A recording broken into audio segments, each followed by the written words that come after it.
হাজার আমার মালিক বড় দয়ার মাওলা, বড় মায়ার মাওলা।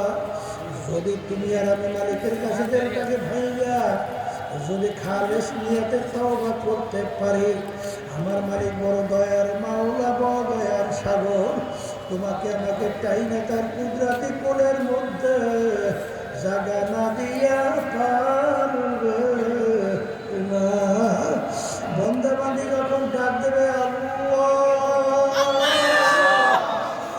আমার মালিক বলে, বন্দা তুমি আমাকে ডাকো। মালিক তুমি একটু আমার দিলের দিকে তাকাইয়া দেখো।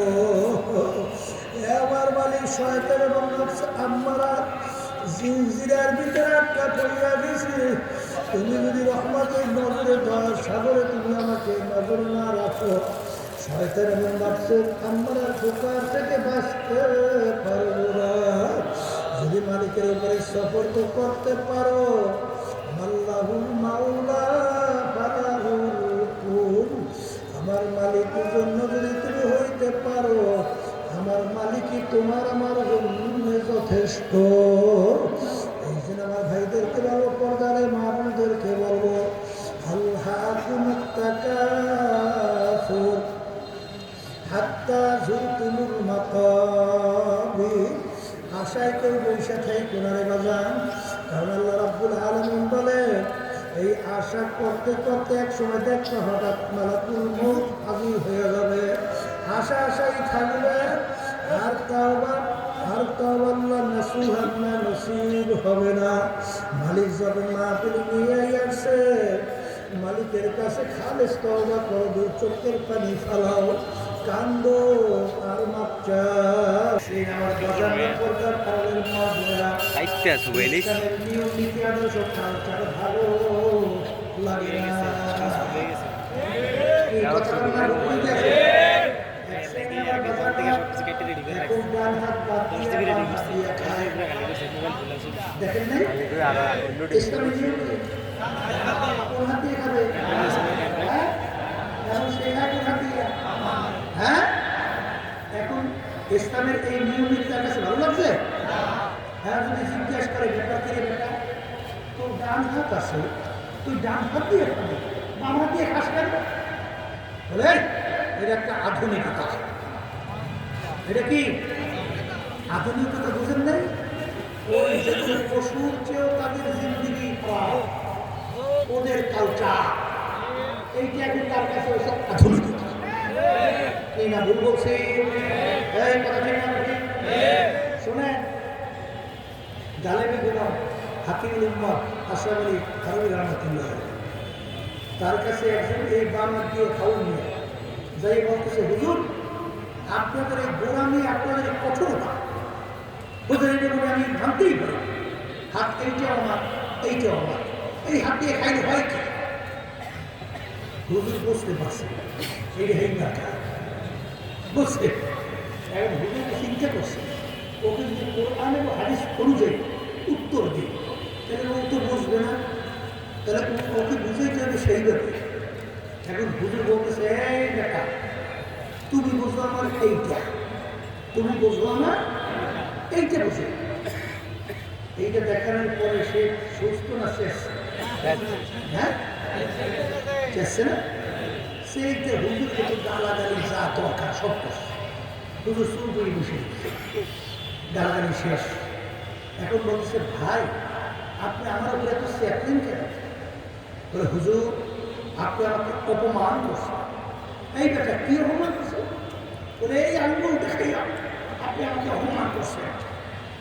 বলে, এই বেটা আঙ্গুল এইটাও আমার, এইটাও আমার, এইটা দেখলে তুই সেট নাই, এইটা দেখলে এত শেষ না, হাত এইটাও আমার, এইটাও আমার। আল্লাহ বলছে ডান হাত দিয়ে খাওয়া দাওয়া করে ভালো কাজ করো, আর বাম হাত দিয়ে শস্য করো, অন্য অন্য এই কাজগুলো করো। তাহলে তুই একটার সঙ্গে একটা মিলে আসবে। এই এক পদের আছে না? কালচার ভালো লাগে নিজে দিকে। কোন হিন্দু তাকে কোনো সময় পানি বলাইতে পারছে? আসতে পারে না, আমি ভুল বলছি? পারছেন? আমাদের সর্বনাইতে এক হাজি সাহেব ছিল, বুঝলেন? ওই সময় তো হাজি সাহেব তো খুব বেশ সম্মানিত ছিল এলাকার মধ্যে, তখন হজ করা তো সহজ ছিল না।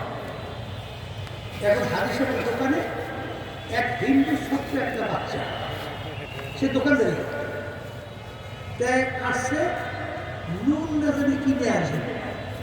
এখন তো এসে বলতেছে হাজি সাহেব লবণ দেয়, বলে তুই বল যে হাজি সাহেব নুন দেয়, তুই নুন যদি না বলো তাহলে তোর আমি নুন দেবো না। এত চেষ্টা করলো, ওর মুখ থেকে নুন বলাইতে পারলই বাড়ি ওকে নুন বলাইতে পারি। কথা ঠিক না ঠিক? এই ভারতের প্রধানমন্ত্রী ছিল বাজপেয়ী, নাম শুনছেন? মনে আছে না? বাংলাদেশে আসছিল অটল বিহারী বাজপেয়ী, বাংলাদেশে আসছিল কি বই আসছিল? ধুতি। ধুতি ওদের ধর্মীয় পোশাক। বাংলাদেশে আসছে ধর্মীয় পোশাক ছাড়ে নাই। এখন বর্তমানে নরেন্দ্র মোদী দেখছেন কিভাবে ওদের ধর্মীয় যে কালচার, কালকে পরশু দিন দেখলাম, মানে শুনলাম কি জানি ওদের ওই যে বৌমা আছে না, গরু বৌমা না, ওই পোষাবনা ওইটাকে পবিত্র মনে করে, ওইটা দেখি পাক সাপনা হয়ে গেলে কোথায় ঢুকতেই হবে। ঠিক কথা ঠিক না? ঠিক। ওদের ধর্মীয় কালচার ওরা ভালো বোঝে, খ্রিস্টানদের ধর্মীয় কালচার ওরা ভালো বোঝে। আর এক সিনে আমার মুসলমান বাজানরা আসলে মুসলমানদের নীতি আদর্শ ভালো লাগে। বলেন কথা ভুল বলছি ঠিক বলছি? যখন জিজ্ঞাসা করবো আল্লাহর মাধ্যমে মান আমা কোন ধর্মাবলম্বী কোন ধর্মের নীতি রীতি অনুযায়ী চলছে, যারা কি দুনিয়ার স্বাধীনতার পরীক্ষার হবে নিজের ইচ্ছা সেরকম চালাইছে, এরা কি উত্তর দিতে পারবে আমার দিন ইসলাম? আসতে পারে ধরে পারবে না? ধরা খাইবে? হ্যাঁ। 3 নম্বর প্রশ্ন, আমার নবীকা আল্লাহ হাবিবকে দেখাবেন মান হাযার রাজুল, বলো ব্যক্তিকে। হে কবরের যাত্রীরা, এই দুনিয়ার স্বাধীনতার পরীক্ষার হলের মধ্যে যারা আল্লাহ রসুলকে সর্বক্ষেত্রে নেতা মানতে পারেন নাই, সে যে নীতি আদর্শ নিয়ে আসছিল সেই নীতি আদর্শ অনুযায়ী চলতে পারেন নাই, সে আল্লাহ রসুলকে দেখে তো চিনতে পারবে না। জোরে কার পারবে? তখন বলবে আমি তো জানি না ব্যক্তিকে।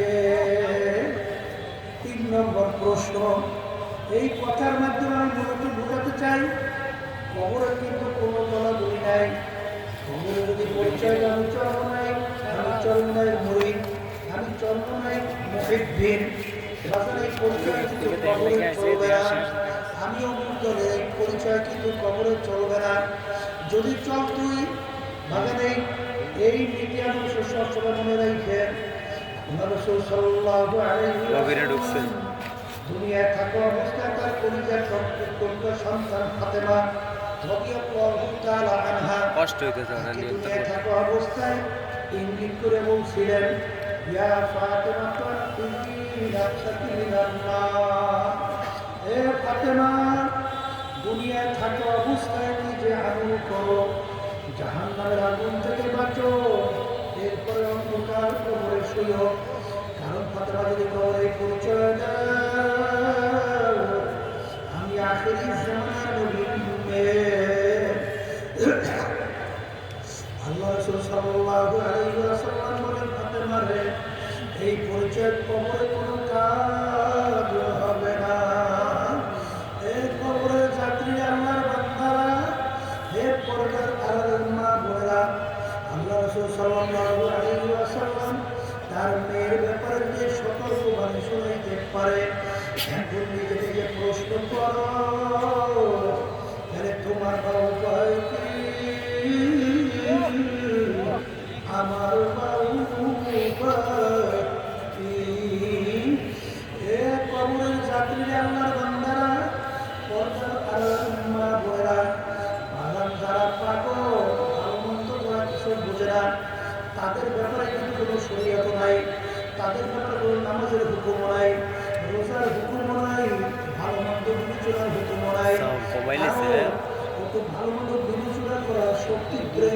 করে নাই। এই জন্য পাগলের কোনো শরীয়ত নাই, ওর কোনো সওয়াব নাই, ওর কোনো গুনাহ নাই। কিন্তু যার মেধা আল্লাহ ভালো রাখছেন, ভালো মন্দ ইতিহাস করার শক্তি আছে, সে বুঝে শুনলে যদি বিপদে চলে তখন সে তো কবরে ধরা খাবে। যেটা বলেন কথা ঠিক বলছি না ভুল বলছি? এই জন্য বুঝের জন্য আমি কোরআন কারিমের শুরুর আয়াত আপনাদের সামনে তেলাওয়াত করছি বুঝের জন্য। যারা মানুষ, যারা জ্ঞানী, যাদের আল্লাহ বুঝদান করছেন তারা কিন্তু বুঝবে। দুনিয়ার ভিতরে লক্ষ লক্ষ কিতাব বই পুস্তক, কোনো কিতাবের শুরুতে কোনো লেখক কিন্তু চ্যালেঞ্জ হিসাবে বলতে পারে নাই আমার কিতাবের বইতে কোনো ভুল নাই। বরঞ্চ সমস্ত লেখকরাকে ভুল হলে জানাবে, পরবর্তী সংস্করণে আমি সংশোধন করব। একটাই দুনিয়ার ভিতরে কিতাব যার শুরুতে আল্লাহ রাব্বুল আলামিন চ্যালেঞ্জ হিসেবে বলছেন, যালিকাল কিতাব লা রাইবা ফীহি। এই যে কিতাবটার ভিতরে ভুল সন্দেহ বলতে কিছু নাই। বাজার আজকে মুসলমানের দলে জন্মগ্রহণ করিয়া এক সিনেমার বাজারে একটু ইংরেজি বাংলা একটু করিয়া ধরাকে তারা সহজে মনে করেন না। আমি সেই বাজানদেরকে বলবো, পর্দারে মাহবুবদেরকে বলবো, বাজার ইতিহাস করিয়া দেখো। কয়েক বছর পূর্বেও কানাডার টরন্টো ওই ইউনিভার্সিটির এক প্রফেসর বাজান কেলি মিরর ইতিহাস পড়লে দেখবে তিনি গণিত এবং যুক্তিশাস্ত্রের উপরে বড় পাণ্ডিত্য অর্জন করছিল। বাইবেল অর্থাৎ খ্রিস্টান ধর্মের কিতাব বাইবেলের উপরে পাণ্ডিত্য অর্জন করছিল। তার সঙ্গে আমার দিদারের সঙ্গে যখন দিদার হয় তখন আমার দিদার বলছিল কোরআন কারীমের হুকুমাত জারি, বাইবেলের হুকুমাত বন্ধ। এক পর্যায়ে বাইবেল এখন ঠিক নাই, কোরআন কারীম ঠিক। যখন ওই মেয়েটির কেন্দ্রীয় কোরআন কারীম নিয়ে যখন রিসার্চ করলো, রিসার্চ করার পরে তিনি দেখে কোরআন কারীম সত্য। তিনি কালিমা করে মুসলমান হয়ে গেল। আমি আমার বাগানদারকে বলবো, পর্দারে মানুষদেরকে বলবো, কোরআন কারীমের ভিতরে আজ পর্যন্ত কেউ ভুল বের করতে পারে নাই, কোনোদিন পারবে না। আমরা প্রধান রহমাতুল্লাহি আলাইহি বলতে যে বাগান তোমাদের সঙ্গে আমাদের কোনো ঝগড়া নাই, না আমাদের কাটাকাটিও নাই, তোমরা তামাম দুনিয়ার সমস্ত মানুষ একত্রিত হও, যদি কোরআন কারীম একটা ভুল বের করতে পারো আমি তোমার কাছে পরিষ্কার ঘোষণা তোমরা শুনছেন। বাজার দুনিয়ার জিন্দেগি কিন্তু একটাই, দ্বিতীয়বার আর কিন্তু ফেরত পাওয়া যায় না। আর দুনিয়া মাজরাতুল আখিরা, এই দুনিয়াটা হলো আখিরাতের সম্পদ কামাই করার জায়গা। যাদের ভিতরে জ্ঞান আছে আমি বলবো, হে আল্লাহর বান্দারা চিন্তা করো, দোয়া করো, তারপর দুনিয়া থেকে বিদায় নিয়ে কবরে যাও। কারণ বাজার একবার যদি কেউ কবরে যাইয়া ঠগো আর দ্বিতীয়বার দুনিয়াতে আসে আপনি করে দিকবার কিন্তু আর আমার আব্বা রহমাতুল্লাহ আলাইহি বলতেন, বাবা অনেক মানুষ তোমরা আমাকে মহব্বত করো, অনেক সময় আমার হুকুম পালন করার জন্য আগে জান দেওয়ার জন্য প্রস্তুত হয়ে যাও, কিন্তু আমি সুন্দর করে ভালোভাবে চিন্তা ভাবনা করে দেখলাম আমি যদি কবরে চইলা যাব, তোমরা যদি ফুলের মালা একটার পর একটা গাইতে আমার কবর করে রাখো, আমার মাওলা যদি আমাকে কবরে মাফ না করে, ওই ফুলের মালা আমার কিছু আসে যায় না। আর যদি জুতার মালা একটা বার একটা গাইতে আমার কবর ধরে রাখো, আর আমার মালিক যদি আমাকে কবরে মাফ করে দেয়, ওই জুতার মালা আমার কিছু আসে যায় না। দেখলে আমার বাজারদেরকে বলো, পর্দারে মা বোনদেরকে বলো, ও সত্য কালামের ভিতরে আমার মালিক বলছেন, ইন্নাল্লাযীনা আমানু ওয়া আমিলুস সালিহাত কানাত লাহুম জান্নাতুল ফিরদাউসি নুজুলা।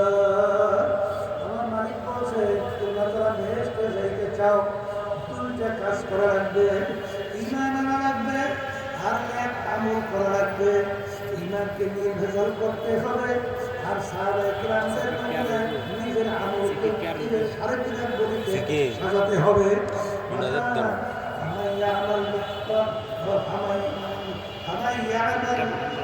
مثقال فأما من ثقلت موازينه فأمه هاوية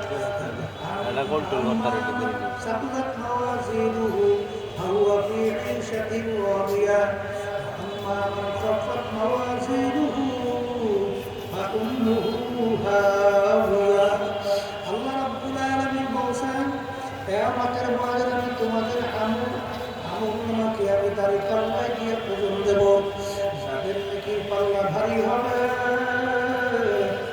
আর গুনার পাল্লা হালকা হবে তাদের জন্য আমি ঘোষণা দেব বেহেশত আর যাদের নেকের পাল্লা হালকা হবে গুনার পাল্লা ভারী হবে আমি তাদের জন্য ঘোষণা দেব আমার জেলখানা জাহান্নাম আল্লাহ আপনি আমাকে আমাদের সবাইকে মাফ করে দেন এ কবরের যাত্রীরা ঈমানকে মজবুত করার জন্য আর আমলে সালেহ করার জন্য এই যে তরিকা শুনে চরমনার তরিকা এই তরিকার নাম হলো সিসকিয়া সাবিয়া তরিকা বাজার এই তরিকার 5টা ঔষধ আল্লাহর কুতুবজাত কোরআন ও হাদিসের ভিতর থেকে বাইসা তোমার আমার জন্য রেখে গেছেন আমার আব্বাজারের মুখে শুনতাম আমার দাদা রহমাতুল্লাহি আলাইহি বলতেন এই 5 ঔষধ তোমরা ঠিকমতো একটু পালন করে পরীক্ষা করে দেখো যদি তোমাদের ভিতরে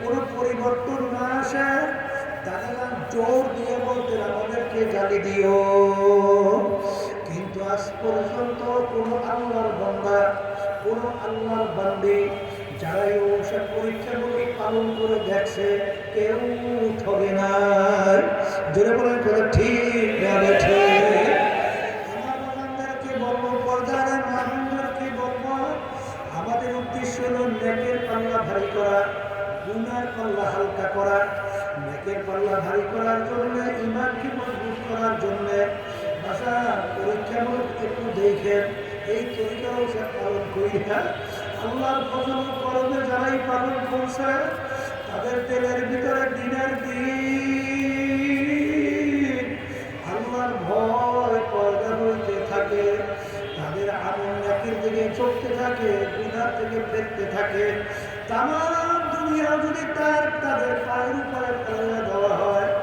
আর আল্লাহ রাব্বুল আলামিন যেই মালের ব্যাপারে ভেজাল আল্লাহর ফজলের ওই দিকে তাদের নজর যাবে না ভালো করে মনকে বুঝাও তারপর দুনিয়া থেকে বিদায় নিয়ে কবরের দিকে রওনা করো কারণ বাজার দুনিয়ার জিন্দগি কিন্তু একটাই দ্বিতীয়বার আর ফেরত পাওয়া যায় না অনেকে বলে হুজুর মন তো চায় ভালো হবো মন তো চায় গুনাহ থেকে ফেরবো কিন্তু হুজুর পারি না বাজান কিভাবে পারবেন ভালো করে বলেন আল্লাহ রাব্বুল আলামিন তোমাকে আমাকে হুকুম করছেন ওয়াকুনু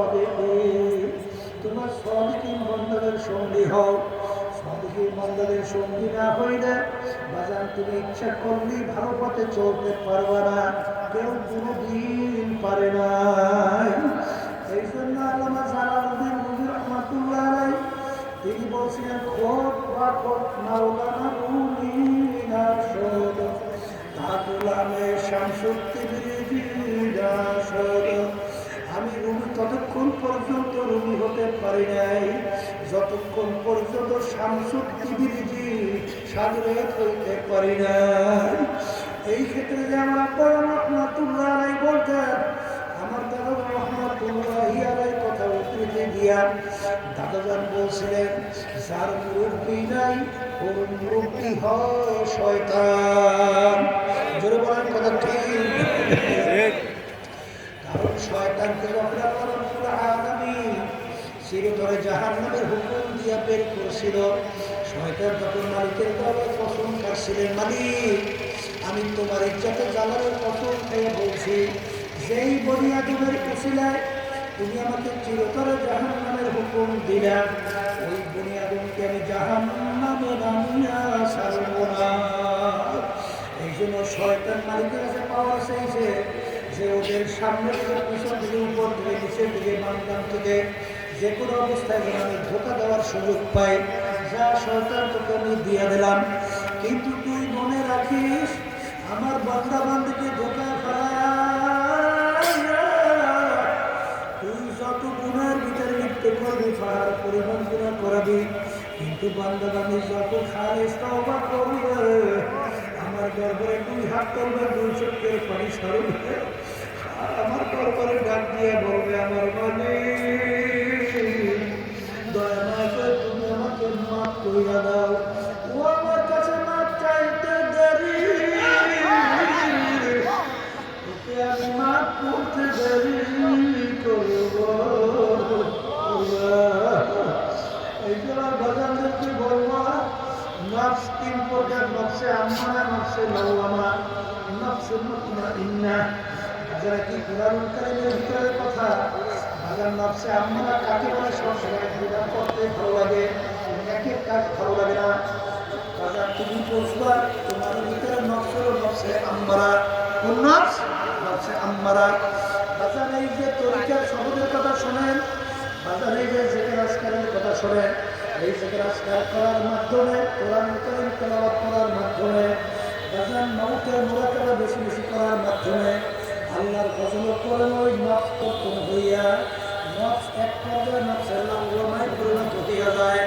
বাজার আবার এই নফসের লাওয়ামা জিকির আজকার করতে করতে বাজার মুজাহাদার মাধ্যমে নফস নফসের মুতমাইন্নায় পরিণত হইয়া যায়।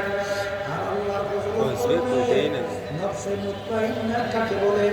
বাজার নেক করতে পারে, গুনার কাজ ছাড়তে পারে। বলেন নেক কাজ করতে পারে, গুনার কাজ ছাড়তে পারে। এই নফসের নাম কি? বলে নফসে মুতমাইন্না।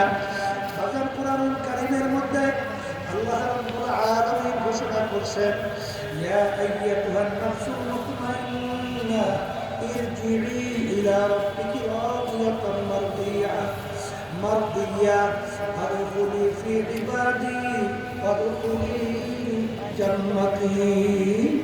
আমার মালিক ডাক দেবে নফসে মুতমাইন্নার দলেরা আসো, আপনি আমাকে আমাদের সবার জন্য কবুল করে। হে নফসে মুতমাইন্নার দলেরা, তোমরা আমার বান্দা বান্দীদের কাতারে শামিল হয়ে যাবে। তোমরা বেহেশতের ভিতরে ঢুকে যাও। আমরা এখন কোরআনুল কারীম আয়াত শরীফ শুনাই দেন। দুনিয়া থাকা অবস্থায় পরীক্ষা করিয়া দেখো তোমার নফসটা কোন নফস? তোমার নফস কি নফসে আম্মারা না নফসে লাওয়ামা? নফসে লাওয়ামা কাকে বলে?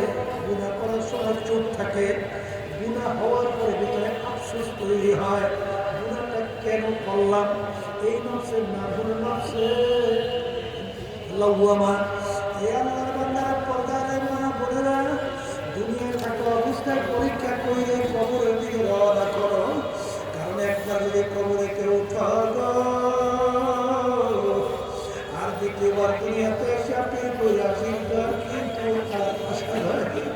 আমার আব্বা রহমাতুল্লাহ আলাইহি বলতেন, যেই মামলার তদবির নাই ওই মামলার কিন্তু খালাস নাই। দুনিয়ার মামলা যদি তুমি তদবির না করো ওই মামলা থেকে কিন্তু পরিত্রাণের আশা করা যায় না। এ কবরের যাত্রীরা, তোমার আমার সামনে আখিরাতের 5টা মামলা দাঁড় হয়ে আছে। মৌতের মামলা, কবরের মামলা, কিয়ামতের ময়দানের মামলা, মিজান সিরাতের মামলা। আল্লাহ রাসূল বলেন, যার শেষ হবে কালিমা পাতা খালানুল জান্নাহ। মরণ তো সবাই নিয়ে দেরি লাগবে, কিন্তু মৌতের সময় তোমার থেকে কি বের হবে? এক শ্রেণী বাবা বাবা কুইয়া ধরে চিল্লায়, এক শ্রেণীর নরসিংহ বাজার ওই নারায়ণগঞ্জে শুনছিলাম একটা লোক মৌতের সময় এসে গেছে, একজন আলেম মানুষ তার পাশে কালিমা তালকিন দেয়, তার কালিমা বারবার পড়ে, কিন্তু আর জবান থেকে কালিমা বের হয় না। বারবার হাতটাকে মুখের কাছে নিয়ে এরকম টান দেওয়ার ফুল করে আসতে হবে। অর্থাৎ ওই বিড়ি সিগারেট বা অভ্যাস বহুতের পূর্ব মুহূর্তে জারি হয়ে গেছে। আর কালিমা ডাইরেক্ট খুন নেয়। আর হাদিস ইসমাইল রহমতুল্লাহ আলাইহি তার ওখানের ঘটনা, সে এইভাবে ঘটনা সেখানে। আর ওই যে শুনছিলাম নারায়ণগঞ্জে একটা মুহূর্তের আগে এমনভাবে তার জ্বালা শুরু হয়ে গেল, ঘরে বিছানা যে উপরের দিকে ওঠে ঠাস করে পড়িয়া যায়, এরকম করতে করতে রুমটা বের হয়ে গেল। পরে দেখা গেল কলিজার অংশ সেই মুখের ভিতরে চলে আসে। আমাকে আমাদের সবাইকে মাফ করে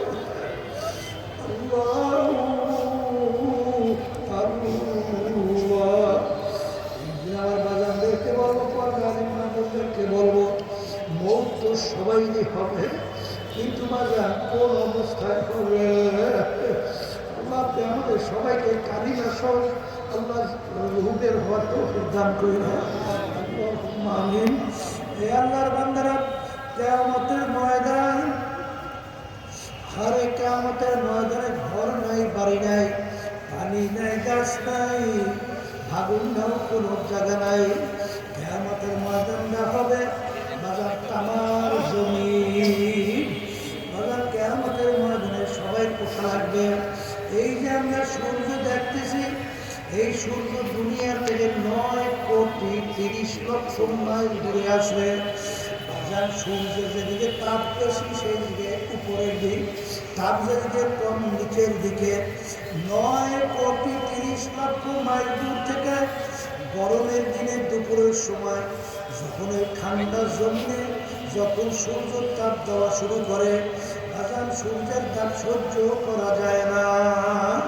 ওই সময় যদি কাউকে ট্রেনের চায় বাইরে রাখা হয়, 1 ঘন্টা পরে মনে রাখে তার জীবনটা তালাশ করে পাওয়া যাবে না। এত কঠিন এই কল্পতাপ 9,30,00,000 মাইল দূর থেকে। কিন্তু বাজার কিয়ামতের ময়দান, এই সূর্য আমার মালিক 1 হাত বা সোয়া হাত মাথার উপর আমার মাওলায় ঘুঘু করে সাইরা দেবে। সাইরা দিয়ে আমার মালিক বলবে, সূর্য তোর ভিতরে যত তাপ আছে সারা দেখার মান বুঝুক আমি মাওলা কেমন। কিয়ামতের ময়দানে ঘর বাড়ি নাই, পানি নাই, গাছ নাই, ভাগুন নাও জায়গা নাই।